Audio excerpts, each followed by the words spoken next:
Welcome back. Welcome back to another episode of the Edmo Show. We are recording live on both Facebooks, the personal Facebook, the Edmo Show group Facebook, YouTube, Instagram. No, not Instagram today because phone's crapped out on me. Phone's dead.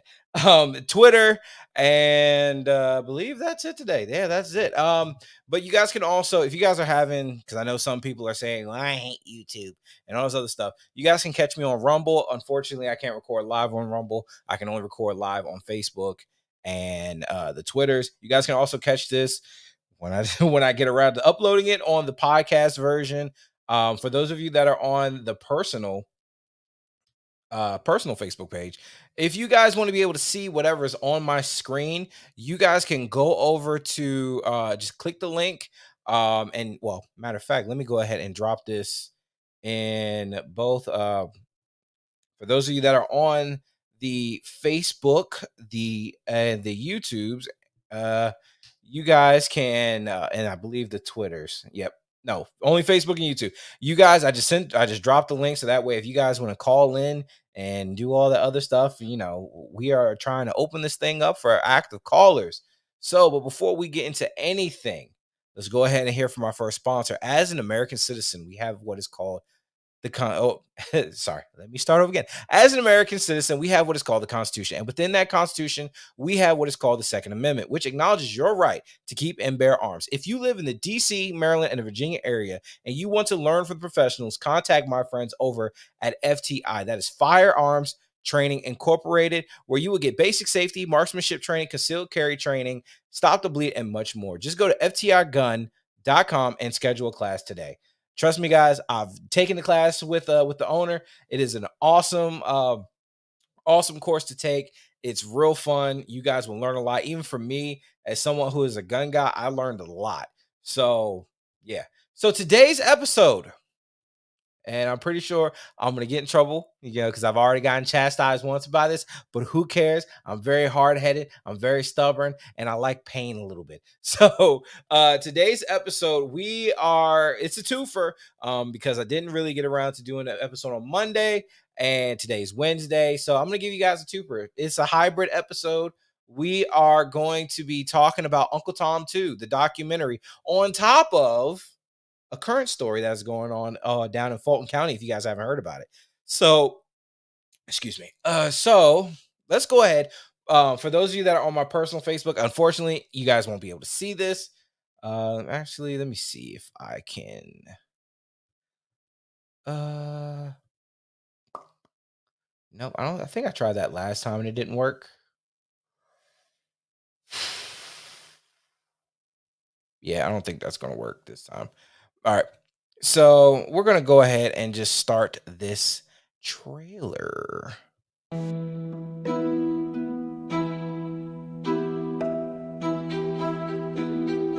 When you look at these pictures, you get a sense of what Black life was like.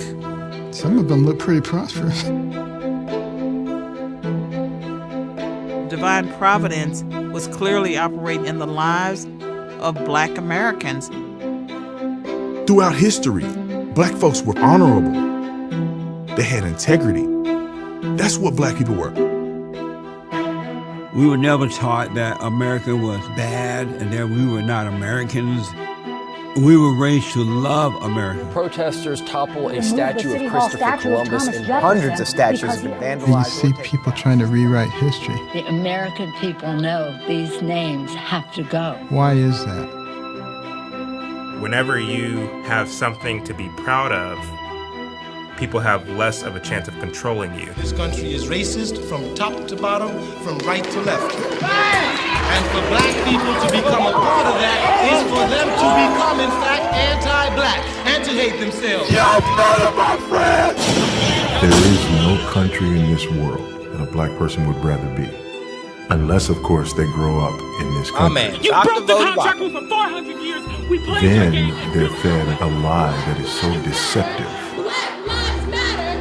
Black lives matter. The reason that lie exists is power. There are certain people who are using the Negro in order to establish that power in Washington. And the Negro is just merely a pawn in a game that's bigger than he is. I support you.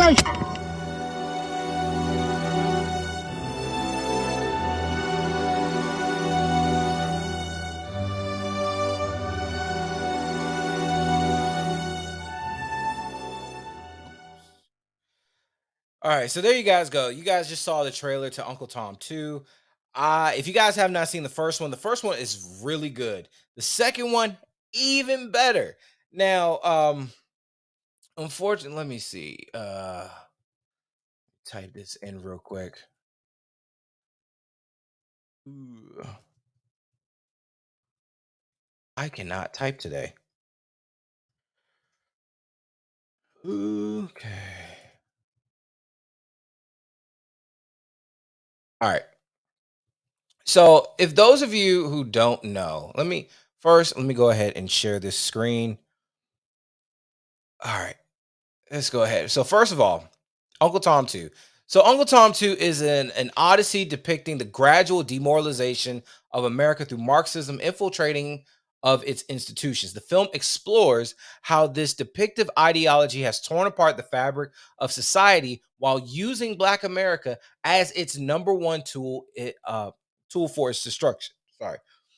For executive producers Larry Elder and director Justin Malone, comes the continuation of a highly acclaimed film, Uncle Tom, in 2020. Uncle Tom 2 will take the audience deeper into Black America's often eradicated history of honorable men, entrepreneurship, prosperity, faith, patriotism, to its current perceived state of anger, discontent, and victimhood. Uncle Tom 2 unveils the Marxist strategy of creating, sorry, I can't read either, creating false racial tensions between Americans with its ultimate goal of obtaining power, destroying capitalism, and replacing God with government.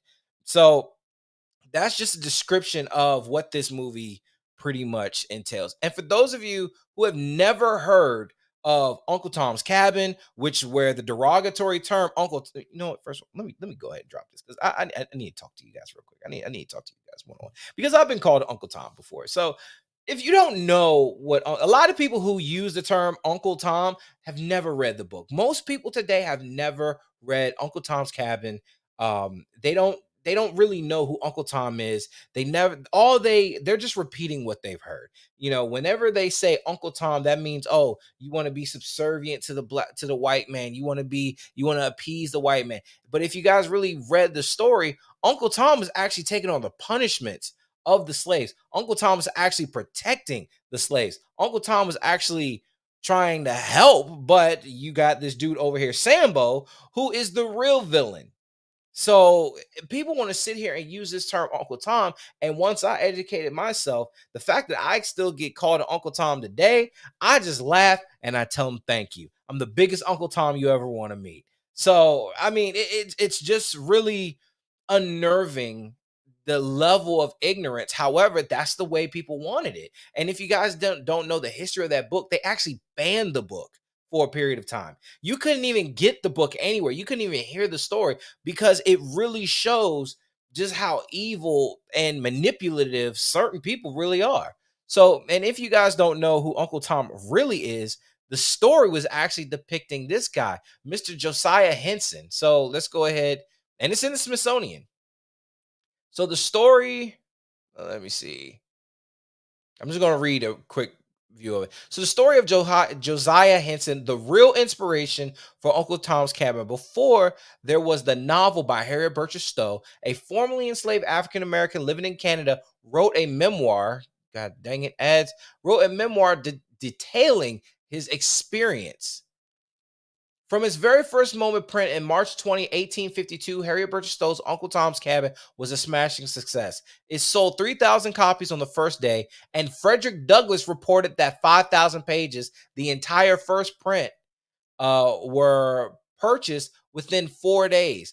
By May 3rd, the Boston Morning Post declared that everybody has read it, is reading it, or is about to read it. According to the report at that time, it took 17 printing presses running around the clock to keep up with the demand. By the end of the first year in print, The book sold over 300,000 copies in the United States alone, going on to become the best-selling novel in the 19th century. In Canada, a former enslaved laborer, an aging Methodist minister named Josiah Henson, whose life story bore uncanny resemblance to Stowe's titular character, immediately understood its importance. Born near Newport, uh, Born near Port Tobacco, Maryland, that's not too far from where I live. Around 1789, Henson' first memory was that his father being whipped, having his ear cut off, and sold south, all as punishment for striking a white man who had attempted to rape his wife. He never saw his father again. Henson was later separated from his mother, sold to a child trafficker, but soon fell deathly ill. The slave trader offered the boy to Henson's mother's owner, an alcoholic gambler named Isaac Riley, for a bargain, free of charge if the young Henson died, a barter of some horseshoeing work if he survived. But he did recover. Henson and his mother were enslaved about 12 miles from Washington, D.C., on Riley's plantation. He endured countless beatings as a child, especially after an ill-fated attempt to learn to read. Henson had great physical strength and leadership abilities, eventually became Riley's market man in the nation's capital, as the person in charge of selling all his master's farm produce. He rubbed shoulders with the eminent lawyers and businessmen and learned the skills of running a business. Despite the fact that he wouldn't learn to read until much later in life, Henson also became a great preacher, memorizing verses and relying on his eloquence. Sorry, y'all know I'm slow. Eloquence and natural sense of humor to connect with parishioners. A white minister convinced him to secretly raise money to purchase his own freedom while traveling between Riley's family's farm. The minister arranged for churches to host Henson. He raised $350 toward the emancipation, but Riley swindled him out of the money and tried to sell him south to New Orleans. Henson narrowly avoided the harsh fate through highly providential twist of events. Riley's nephew, Amos, a young man tasked with selling Henson, contracted malaria. Rather than letting the son die, Henson loaded him on a steamship and returned north. In 1830, Henson ran away with his wife and two youngest children. They walked more than 600 miles to Canada. Once in the new land, Henson helped start the 1841 a freeman settlement called the British American Institute in an area called Dawn, which became known as one of the final stops of the Underground Railroad. Henson repeatedly returned to the U.S. to guide 118 other slaves to freedom. It was a massively dangerous undertaking, but Henson saw a greater purpose as simply living out his life in Ontario, Canada. In addition to his service to the school, Henson ran a farm, starting a grist mill, bred horses, and built a sawmill for high quality black lumber. So good, in fact, that it won him a medal in the first World's Fair in London 10 years later. Before the Civil War, Henson frequently traveled unhindered between Ontario and Boston, where he often preached. During one such trip, Henson befriended the abolitionist Samuel Atkins Elliott, a former mayor of Boston and state legislator. Elliott would later serve as the U.S. House of Representatives.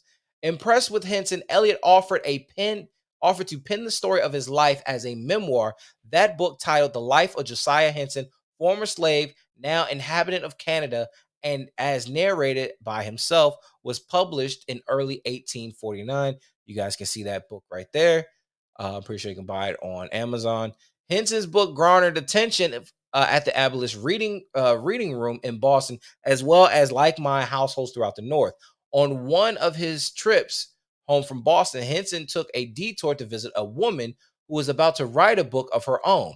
As later edition, Henson's memoir recalls, I was in a vicinity of of Andover, Massachusetts, in the year 1849, where Mrs. Harriet Beecher Stowe resides. She sent for me and my traveling companion, Mr. George Clark, a white gentleman who had a fine voice for singing and usually sang at my meetings to add to their interest. We went into Mrs. Stowe's house, and she was deeply interested in the story of my life and the misfortunes, and had me narrate its details to her. She said she was glad it had been published and hoped it would be a great service and would open the eyes of the people to the I cannot say that enormity of the crime of holding men in bondage. She manifested so much interest in me that I told her about the peculiarities of many slaveholders, and that slaves in the region where I had lived for 42 years. My experience had been more varied than those of majority of slaves. In March 1851, Stowe wrote to Gamaliel Bailey, editor and publisher of the National Era, a Washington anti-slave paper, offered him the story, and she had been working on, which she thought would run for 3 or 4 installments. The plot, as at its most basic detail, and journey of 2 slave laborers on the precipice of being sold off by their owner, a Kentucky farmer, in arrear. One named Harry flees with his mother, Eliza, to the north, eventually ended up in Canada, while the other, Uncle Tom, is transported down the Mississippi River, where he is eventually sold to a vicious Louisiana plantation owner. Tom's faith nearly falters, but a pair of visions place him back on firm ground. After encouraging 2 women to escape north, Tom is beaten to death when he refuses to reveal where they've gone. And an attempt to Tom's original owner to purchase Tom back arrives too late. Upon returning to Kentucky, the farmer's son set all of his late father's enslaved free, encouraging them to remember Tom's sacrifice whenever they see his cabin. So I'm just going to go ahead and stop right there. I don't feel like reading all this. So this is why I get bothered when people want to sit here and throw this Uncle Tom thing around, and try to make it sound like it's a bad thing, because Uncle Tom gave his life for others to be free. As you guys see, Josiah Henson, the man who the Uncle Tom character was based off, or the story was based off of.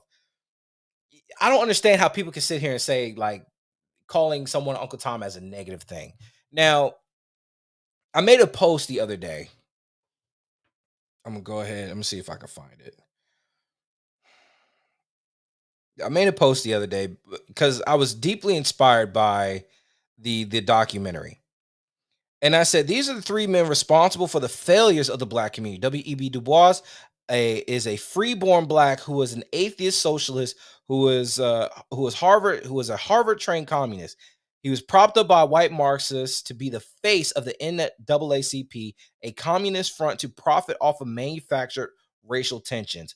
Martin Luther King, although it's not clearly, I didn't write this, but even though it's not clearly, there's not a clear connection between him and socialists, other than a couple of comments and a letter, and a couple of statements. Martin Luther King, a socialist who was propped up to be the face of the communist-funded civil rights movement, a communist plug into the black Christian churches. He mobilized urban blacks and sold them into the hands of LBJ to secure the black vote through socialist poverty programs. And there are several. And a lot of people got mad at me about that, my wife included. A lot of people got upset at me once I went after Martin Luther King and Obama, because there are videos of of Martin Luther King sitting here talking about how the government needs to give us poverty programs. They need to give us welfare programs. And that is the worst thing that ever happened. When you have people like Malcolm X that was saying the latter. Why do we want to get into white spaces when we should have our own spaces? We can build and make our own spaces. However, Martin Luther King, he wants to integrate with white people.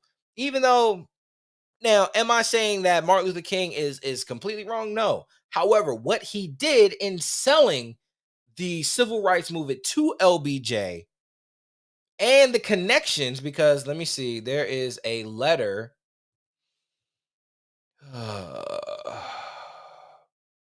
Go ahead and share this screen. All right, King. This article was written in January 15th, 2018. Forgotten Socialist History of Martin Luther King Jr. King believed that multiracial working class movement was required to overcome the failings of capitalism. Now, most people don't even understand capitalism, but if you guys know who Booker T. Washington was, Booker T. Washington, W.E.B. Du Bois' adversary, Booker T was born into slavery. Once he got out of slavery, he built Tuskegee Institute, the Tuskegee University, and he built several education platforms for blacks to get educated in business. And he gave outlets for former slaves to utilize and refine their labor skills. And one of the things about Tuskegee was known for building bricks at the time. And Booker T. I believe I got that right, but Booker T. Washington said he wanted to make the best bricks to the point where white people had to buy them.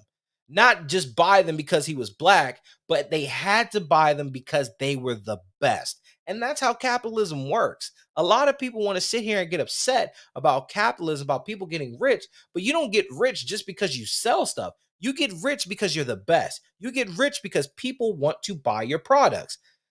I don't understand why people don't get that. It's a fairly simple concept. In 1952, the 23-year-old Martin Luther King Jr. wrote a love letter to Coretta Scott, along with coups of affection and apologies for his hasty handwriting. He described his feelings not just towards his future wife, but also towards the America's economy system. I am much more socialist in my economic theory than capitalist.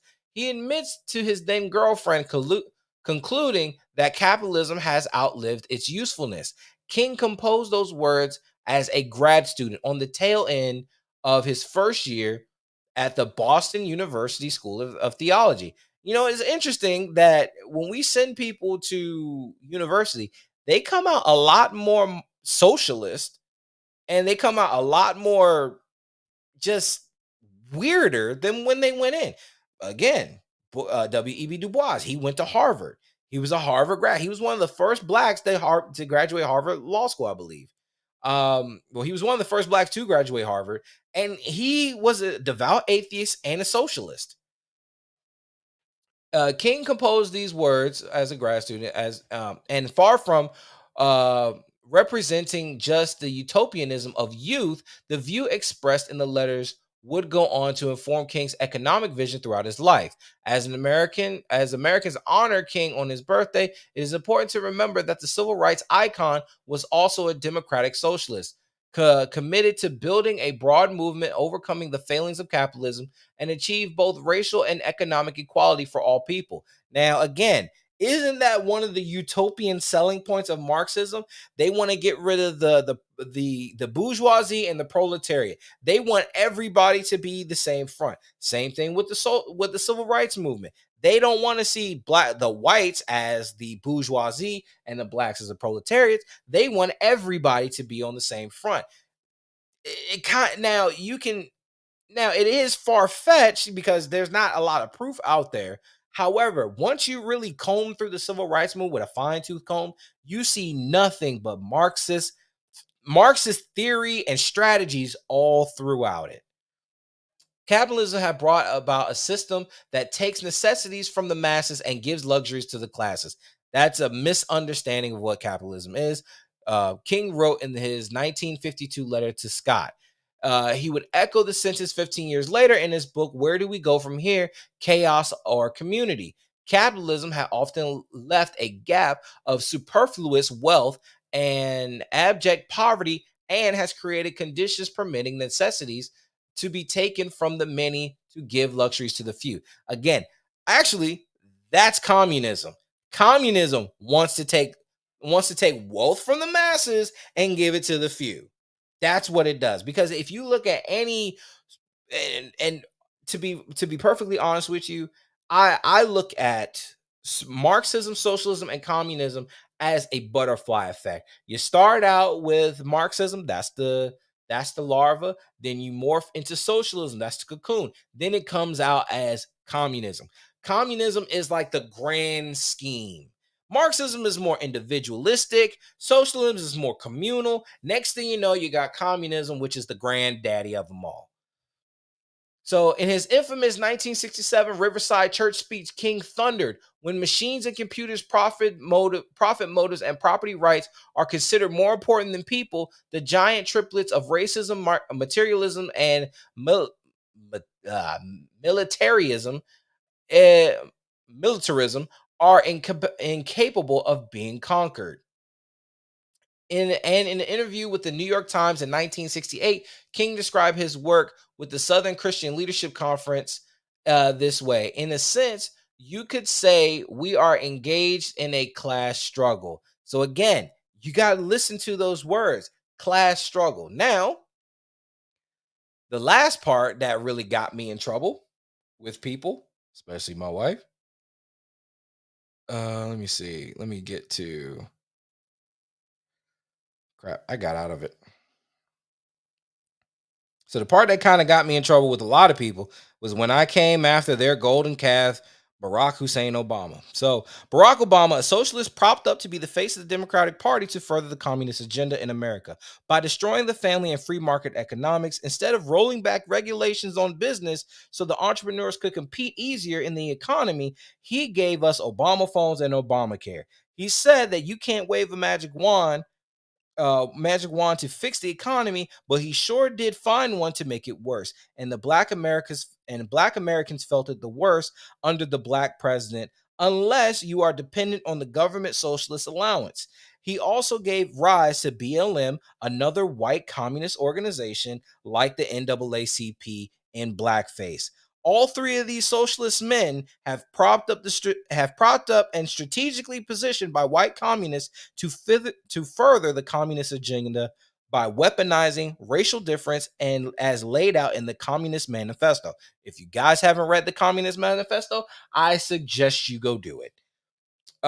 If we want the black community to thrive, we have to stop falling in line with the communist mind control. We have to build families, start businesses, and generate wealth.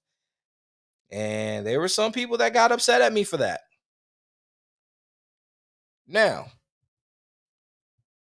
the Uncle Tom movie, they went through it flawlessly, from education, how the educational system was made to be a Marxist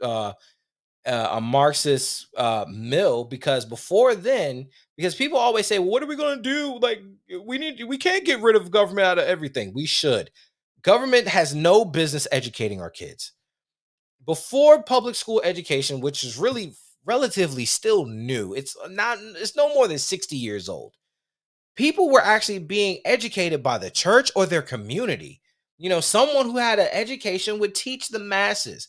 I believe in Thomas Sowell's book, Black Rednecks and White Liberals, he actually talks about how people like Frederick Douglass, Booker T. Washington, and all these other great black minds alike, and it is also echoed in the Uncle Tom 2 documentary, how notably educated Southern blacks will come and Northern educated blacks would form schools with very strict standards, and so that way they can educate the masses. And people actually forget about that. Let me see. I think there's a school in DC. I think it's Gonzaga.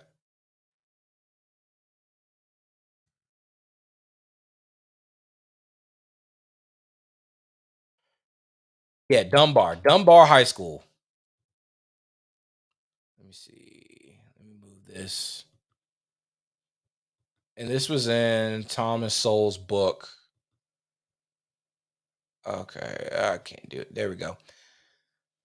In nation's first black public high school, a blueprint for reform. I don't care about reform. The nation's first black public school Paul Lawrence Dunbar High School opened its doors in Washington, D.C. in 1870, but more than 140 years later, Dunbar, like many urban schools, have fallen on hard times. I don't really care about that. Let's see.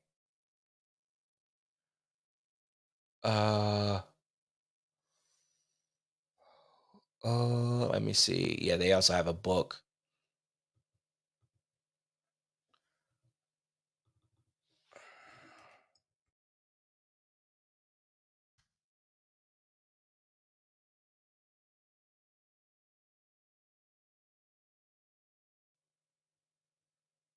Uh,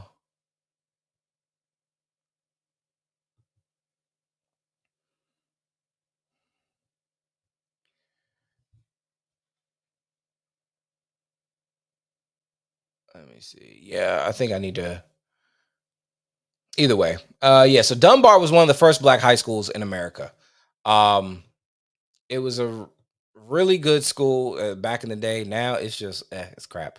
So and a lot of people try to say, well, W.E.B. Du Bois was one of the communists. Yes, he was. He actually wrote letters and he actually disavowed America. He renounced his nationality and he became a communist. So addressed to Gus Hall, chairman, formally applying for memberships to the party, summarizing the scope of trajectory of his education and political affinities, noting firm conclusion he since arrived: capitalism cannot reform itself. It is doomed to self-destruction. Even though, even though that's really what communism is. So let's see if we can get this thing uploaded. All right, to Gus Hall, Chairman, Communist Party of USA, New York, New York. On the first day of October 1961, I am applying for admission to the membership in the Communist Party of the United States. I have been long and slow in coming to this conclusion, but but at last my mind is settled. In college, I have heard the name of Karl Marx, but read none of his works, nor heard his example. Let me see. Is this really written by? Yep, it's written by W.E.B. Du Bois. So let me finish reading.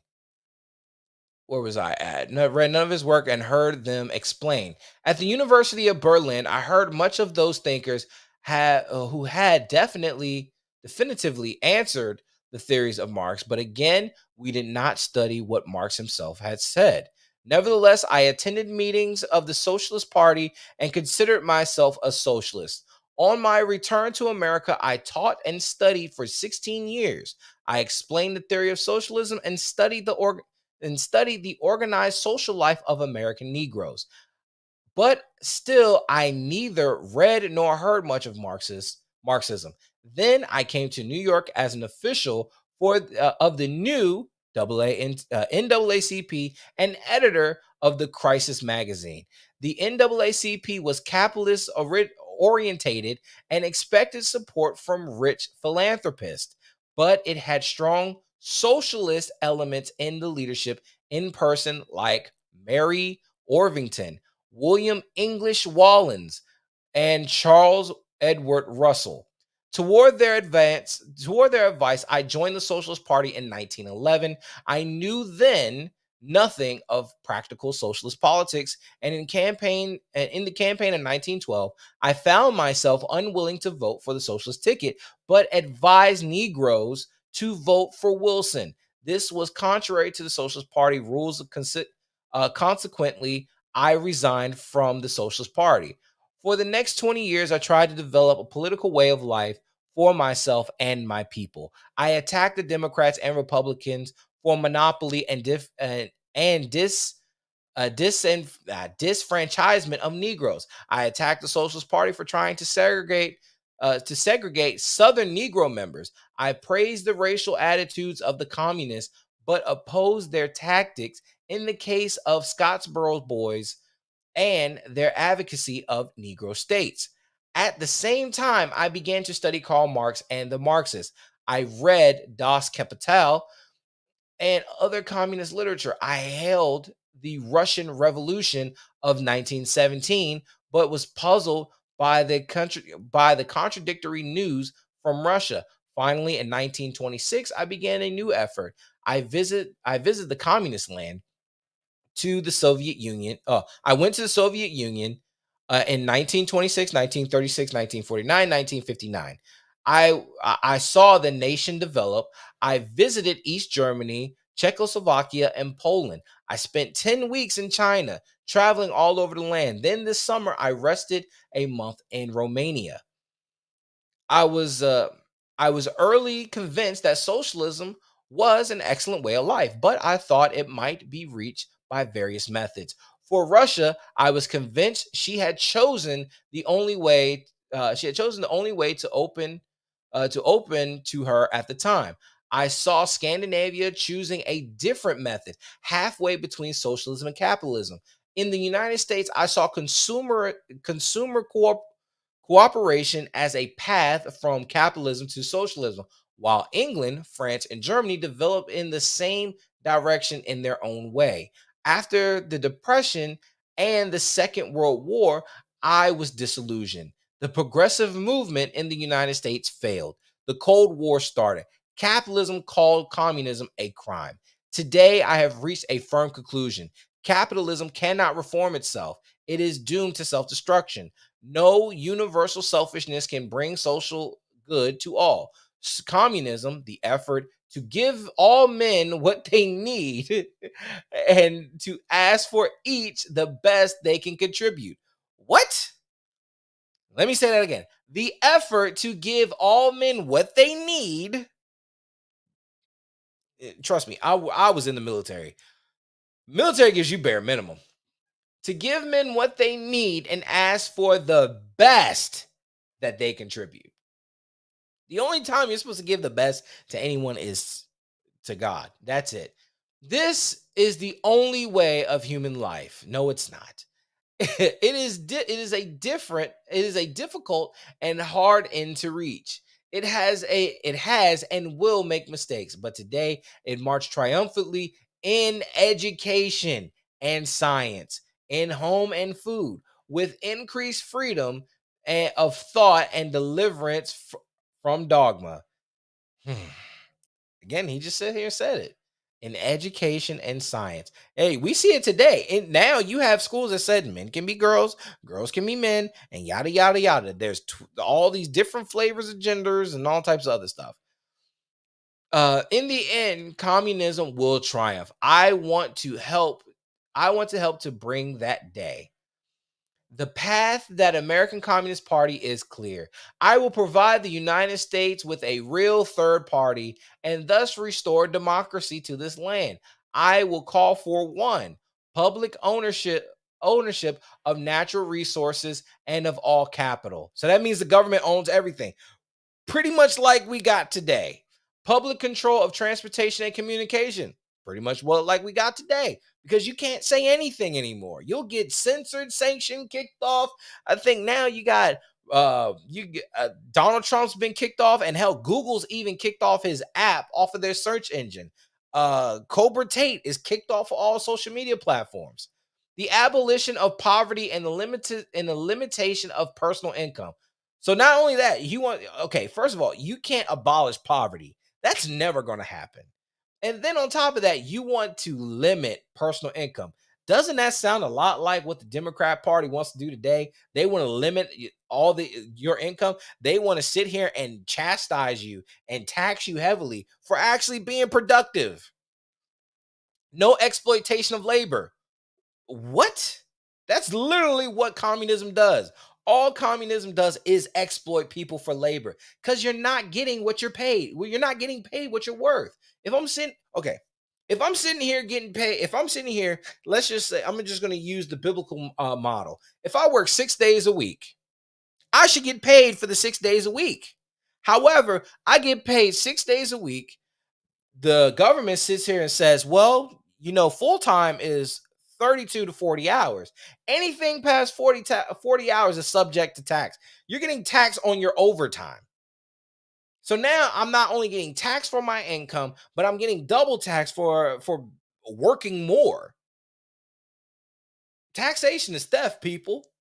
Because not only do I got to pay taxes on what I buy, I got to pay taxes on my house. I got to pay taxes on what I consume. I got to pay taxes just to live and breathe. Hell, I got to pay taxes when I die. I got to pay taxes to retire. So I'm being exploited for my labor, all because the government is greedy. Social medicine. Isn't that what the Democratic Party wants to do? They want socialized medicine. They don't want you to sit here and have your nice fancy doctors or the doctors that can make at-home visits, because now home doctors used to be a thing everybody could do, but now they're the thing of only the rich. And now you got to go to this communized doctor's office, hospital. You got to use all types of insurances. You can't just pay just to get a checkup. So now it costs you $20 just to get a Band-Aid if you get a boo-boo. Trust me, my dad had a spider bite one time, and he got charged a ridiculous amount just because he got a spider bite, just for gauze and band-aids and shots. Like, seriously? Socialized medicine with hospitalization and care of the old. Technically, before then, old people used to be cared for by their children and their families. Or if you just save up money for the rest of your life and you can live on your own, or you can put yourself in a old folks community. Are you serious? Free education for all. Doesn't that sound like the Democratic Party? Free education for all. Now you got w.e.b out here forgiving student loans and not even giving a reach around for the people who actually paid their student loans off. Like now, yeah, but now there's stipulations to it. Training for jobs and jobs for all. First of all, we got jobs in America. We got more jobs than we know what to do with. We got more jobs than we got people. Unfortunately, people don't want to do certain jobs. For whatever reason, people don't want to do the jobs that actually pay the most. People don't want to do the dirty jobs. People want to have the nice, cushy, white collar jobs. And trust me, yeah, I got a white collar job now, but I've spent years in blue collar jobs. I've spent years getting my ass kicked, getting hands dirty, and all types of other stuff. Do you know how much trash men make? Let's go ahead. Let me see.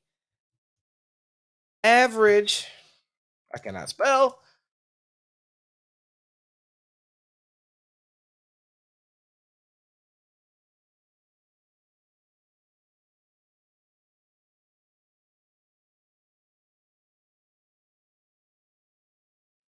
So sanitation, $19.63. Now, people want to sit here and say, oh, we want to fight for 15 for flipping burgers. You can go make $19.63 for picking up trash. That's just being a sanitation worker. Jeez. Let's get back to this. Well, again, people don't want to do the jobs that actually pay. Hell, being a welder. Let's see. Average job for a welder.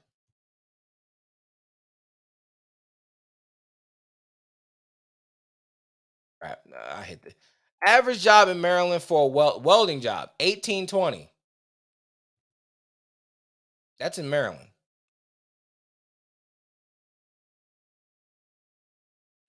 Average salary for a welder is $17.90 in the United States per state. However, it can vary. Here's an average salary of welding state by state. Delaware, $22.69. Alaska, $31.04. Hawaii, $47,000 a year. So you can go be a welder, no student loan debt, and you can make much more than that. And when people fail to realize that a lot of these blue collar jobs, you can start your own businesses. Trust me, I knew someone, well, my dad knows someone who started out in the sanitation business, picking up trash. He was a trash truck driver, started his own trash company and competed with his own competitor. I mean, with his previous employer. Now the dude's like living stupid rich. Dude's a freaking millionaire. He don't even got to work really. So let's go ahead and get to this. All right. So training for jobs and jobs for all. First of all, and on top of that, not everybody has the cognitive ability to do certain jobs.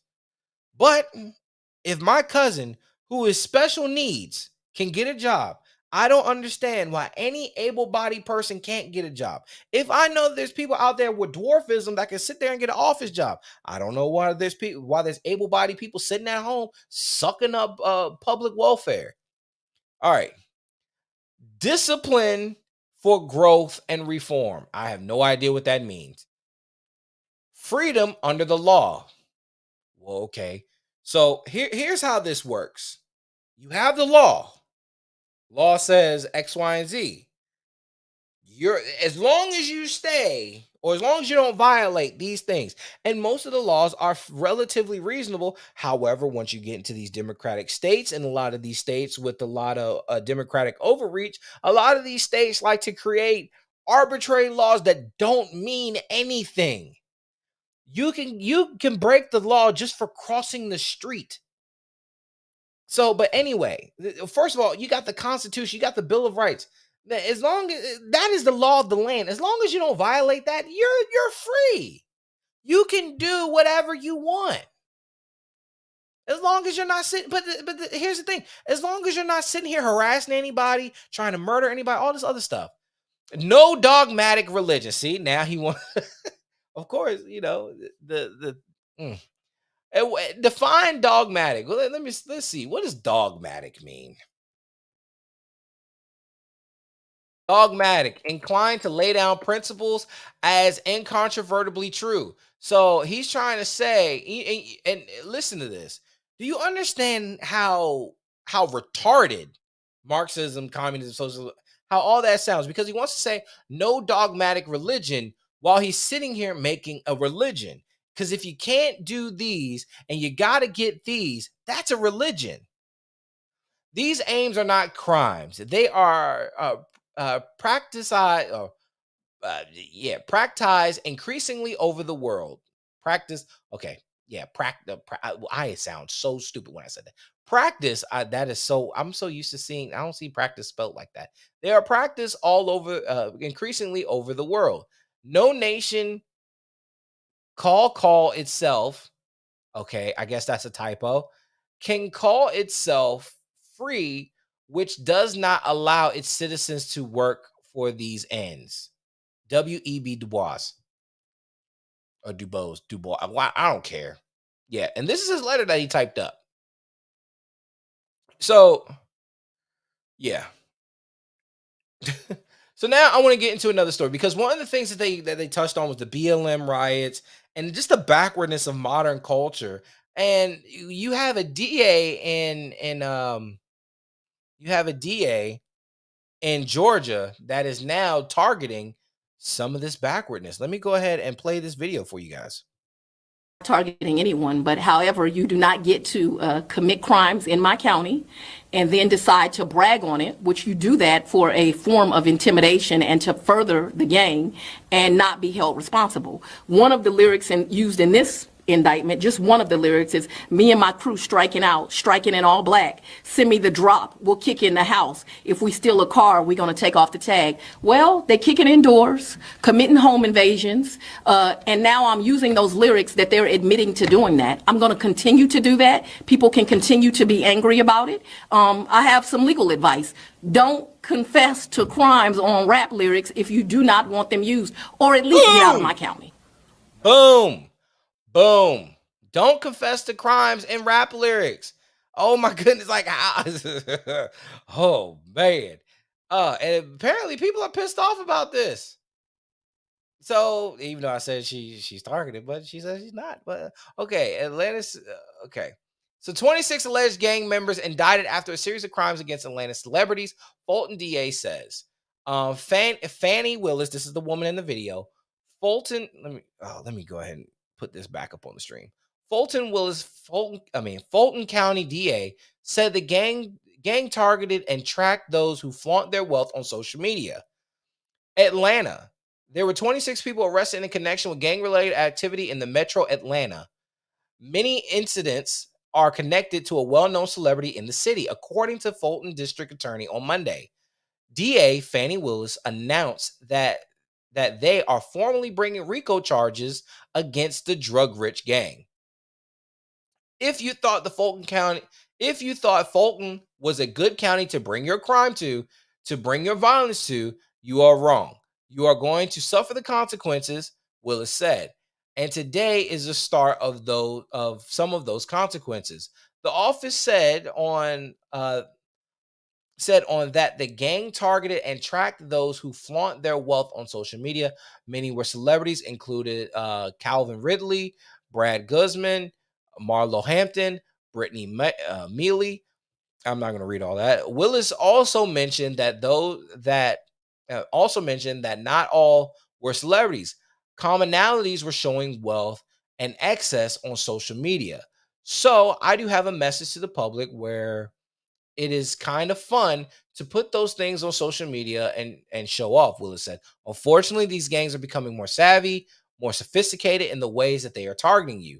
The office said that there were 16 incidents, including kidnapping, robbery, shooting, and home invasions. Willis mentioned one home invasion where a teen was home alone in the shower and the suspect forcefully took her downstairs. We are going to find you, we are going to convict you, and we are going to send you to prison for the rest of your days. I'm not apologizing for that, Willis said. More about the drug gang, rich drug gang, a drug rich gang. Wow, I'm so stupid today. Through their investigation, DA Willis said members of the drug-rich gang use symbols for prescription bottles and money symbols in jewelry and tattoos. She added that the gang is a hybrid organization, including Gangster Disciples, GD, and Bloods. They primarily operate in DeKalb County, according to the office. Indictment lists crimes going back to 2018. And the gang itself has been documented by the office since 2016. And I think she's also trying to prosecute Young Thug. Let me see.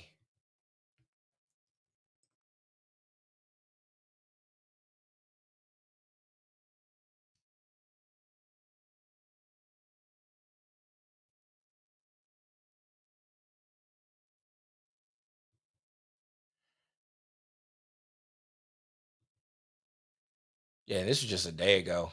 Let me see. Let's see. This is from All Hip Hop. This is from June 11, 2022. Fulton County DA claims she is being threatened by fans of Young Thug after the rap star was hit with a RICO charge and denied bond. That's it. That's all they got. Wow. That's unsettling. Okay, let's see right here. Georgia DA defends using Young Thug's lyrics as evidence. So Fulton County District Attorney Fannie Willis has defended her use of rapper Young Thug's and Gunna's lyrics in the ongoing criminal case. Which my thing is, I've always said that is so stupid. Why do these rappers do that? You're sitting here like literally talking about how you rape, kill, murder, use drugs, all types of other stuff. You know what? Let me get to my last sponsor. I know it's a little far out though. Many of us struggle with credit at some point in our lives. I know I have. If you have a 400-699 credit score and you want to increase, I have a connection that can legally erase negative things like repos, foreclosures, late payments, medical bills, student loans, evictions, and more. Just contact my friend Michael Stanley Jr., the Credit Savage, at 717-609-4829 and text the word credit. You'll get amazing results. So let me just, oh my God. So cultural Marxism is what we got, and that's what we're dealing with. And it's in everything, you know. It's in our communities. It's in our Black communities. Because, you know, when I sit here and I hear things that they need to pay their fair share, and especially Black people, when they say, oh, the rich white people or the whites have more money than us. Obviously, these are people that are not well educated. These are people that are not well read. These are not people that are well researched. Because once you really do your research, put your feelings and your assumptions aside, you really see that Asians are actually doing the best. Whites are whites are second, but they're closely being followed by the Latin community. And while Black people are sitting here running like chickens with our heads cut off, all because we want to sit here and we want to fight racism, we want to do this, we want to do that, and we want things like reparations. Oh my God, if that ain't the most Marxist, give me money for something I never endured. You know, and all because, I may have PTSD from something I never experienced. Because trust me, I've heard that one. We have generational PTSD. What the fuck is that? Because if you sit here and you look at blacks in the 1920s, and people want to sit here and talk about the Tulsa riot or the Tulsa massacre, it wasn't a massacre, it was a brawl, it was a riot. What people don't understand is that Tulsa rebuilt years afterwards, but nobody wants to talk about that. And one of the things that a lot of people don't want to talk about is a lot of times in these southern racist areas, blacks had their own communities, their own businesses, their own their own banking systems, everything. Hell, I grew up in black middle class in PG County, which is a black county. You have black representatives, black officials, everybody, black, blackity, black, black, black. Police black, governor black. I mean, well, governor wasn't black, but you got the mayor who black, state representative black, city representative black, city council black, everybody black, black, blackity, black, black, black. And they want to sit here and talk about how Black Wall Street never rebuilt. Yes, it did. And also, Tulsa wasn't the only place. Was not the only place in the South. Was not the only place in America. And we have this disillusion view of history. And one thing that I'm glad I had the privilege of knowing my great grandparents and hearing their stories. And yeah, they told me that they had to deal with white racism and stuff like that. But they said, honestly, I just lived my life. I didn't deal. Yeah, they hate me for what? Because I was taking their jobs. I was getting jobs that they weren't getting. And yeah, we got racist things in our history. Hell, minimum wage was developed by the racist Democrats, all because they wanted to price out young black men out of the workforce. But y'all want to sit here and fight for 15. Y'all want to sit here and get free education. Trust me, all you need for education is YouTube and a book. I mean, if you want to get an education, great. But a lot of you want to get education in bullshit. Y'all want to get education in things that don't really matter, things you're not going to use. Trust me, I got a degree. I'm working on another one. But guess what? I'm not in student loan debt. I've done things in my life to get me to this place. I'm not sitting here saying don't go to college. I'm not sitting here saying get educated. But trust me, a lot of people with degrees aren't educated. And trust me, if you know what I'm talking about, you would understand that, because a lot of people are book smart, but a lot of people ain't life smart. A lot of people ain't well read. It's ridiculous, especially in the military. You see that all the time. You see a lot of those captains, first and second lieutenants, that are bucket dumb. It's surprising that they can even tie their own shoelaces. It's ridiculous. A lot of people don't have common sense, and common sense ain't even common no more. But we want to sit here and we want to cry about, I want my student loans forgiven. Dummy, you were the one that took them out. For what? Trust me, I got a lot of friends. I'm a millennial. There's a lot of people that I went to school with that took out student loans in debt, don't even have a job. You understand that? People with degrees don't have jobs. Because you know why? Because they don't have skills. They're not marketable. I got so many people with political science degrees. What the fuck you need with a political science degree? Just read a book and learn how to write. That's really it. I got a lot of friends with journalism and writing degrees, but yet don't work for a writer. They don't work for any sort of publication. I got a lot of people because I went to art school, art degrees. Now, yes, I mean, hey, I got a full ride to art school and I didn't go. And I'm so glad I didn't. But there's so many people who have wasted degrees, gender studies degrees, history degrees. Now, look, if you want to get a degree in something because you like it and you're already established, by all means, get it. If that's what you want to do, get it. Just don't take out a loan to do it. You know, like hell, I'm even thinking about going back to school after this master's and getting a theology degree because that's what I want to do. But guess what? I already make the money, so that way I can do that. So, I mean, it's just ridiculous that people want to sit here and they want to say, we want to fight for 15. We want a living minimum. We want a living wage. What is a living wage? What is really a living wage? Because the same people that are saying that I want a living wage got Jordans on their feet, an iPhone or Android in their pocket, got designer clothes, they got a flat screen TV, and they got the latest gaming system, and a possibly no more than a 5-year-old car. What is a living wage? Because you got people out there living in the sticks, growing their own food that survive on less than what these people are requiring. So what is this living wage? What is this list that W.E.B. Du Bois was talking about? Oh, we want everybody to get trained and have jobs. Okay, jobs to do what? Because not everybody likes the same thing. Not everyone's good at the same thing. Hell, I've even had conversations with my friends who are teachers who complain about this. They're like, I love being a teacher, but I hate the pay. And I said, you know what? Why don't you start your own school? Because if I work in tech. If I don't like my employer, I could start a another company with all the skills and know-how that I have. That's what happens in the blue collar sector. If you're sitting here and you're an experienced plumber and you don't like your job, guess what? You can start your own plumbing company. But we don't have teachers out there starting their own schooling institutions.